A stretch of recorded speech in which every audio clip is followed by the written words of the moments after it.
Assalomu alaykum hurmatli obunachilar.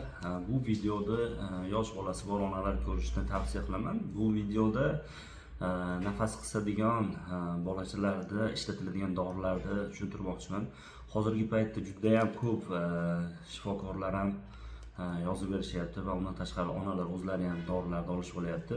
Ya'ni qanaqa dorilar? Aynan mana shunaqa dorilardan ishlatishyapti. Masalan, salbutamol, Faragit, Saltra, undan tashqari Pevsar. Endi buni Respisalv, bu savdo nomi bilan, har xil nom bilan chiqadigan dorilar ko'p. Bunaqa ishlatiladigan. Bu ko'rinishdagi dorilarni yosh bolalar ishlata olmaydi. 5 yoshgacha, 5 ga kirgan bola ham ishlatish qiyin. Bu dorini ishlatish texnikasi bor.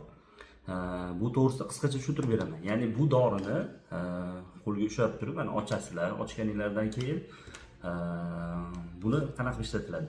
Ya'ni o'pkadagi havo og'iz orqali chiqqandan keyin buni og'izga solib turib, solgandan keyin mana knopkasi bosiladi. Bosgan paytda birdaniga havo tortish kerak. deb havoni ichingizga tortasiz. Tortganingizdan keyin shu havoni 5-10 sekund ushlab turish kerak.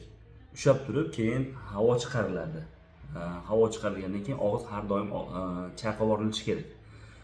5 yoshgacha bo'lgan bolalar buni qila olmaydi. Chunki buni unga tushuntirishda imkoni yo'q. Buni mana qilasan deganingiz bilan torta olmaydi. Endi 6 yoshga kirgan bolalarda qilsa bo'ladi. Misol uchun kecha ham bitta bemorimiz qabulimizga keldi. Oldin biz o'zimiz ko'rib lechenda qilganman. Rahal asma bilan yoshligidan 1 yoshidan beri og'riydi bemor. Bizgacha salbutamol, Faragit, yana Saltra boshqa dorilarni ishlatib kelganda foydasi qilmagan. Keyin bizga keldi, Ulazerga, ingalyatorga dori yozib berdik, xuddi shuni vazifasini bajarish uchun yosh bolalarga. Misol uchun Pulmicort ishlatdik, Pulmicort, Beradval bemorga yozib berdim. Holati yaxshi bo'lib chiqib ketgan, hamma yoq joyiga kelgan.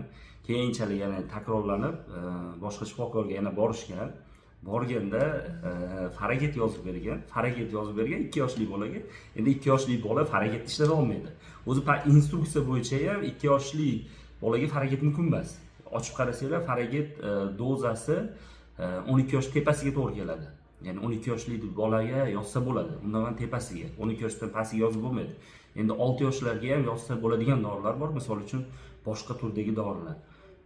6 yoshli bolaga bemalol yozsa bo'ladi, unga tushuntirsa bo'ladi. Mana shunaqa qilasan, bosganingda havoni tortasan, ushlab turasan 5-6 sekund yoki 10 sekund havoda deb tushuntirsangiz qilinadi. 5 yosh, 4 yosh, 3 yosh, 2 yosh, 1 yosh bo'lgan bolalar unaqa qila olmaydi. Bavoda sizlarda ham bolalaringlarda shunaqa holatlar bo'layotgan bo'lsa, unaqa dorilardan foydalanmang. Uni o'rniga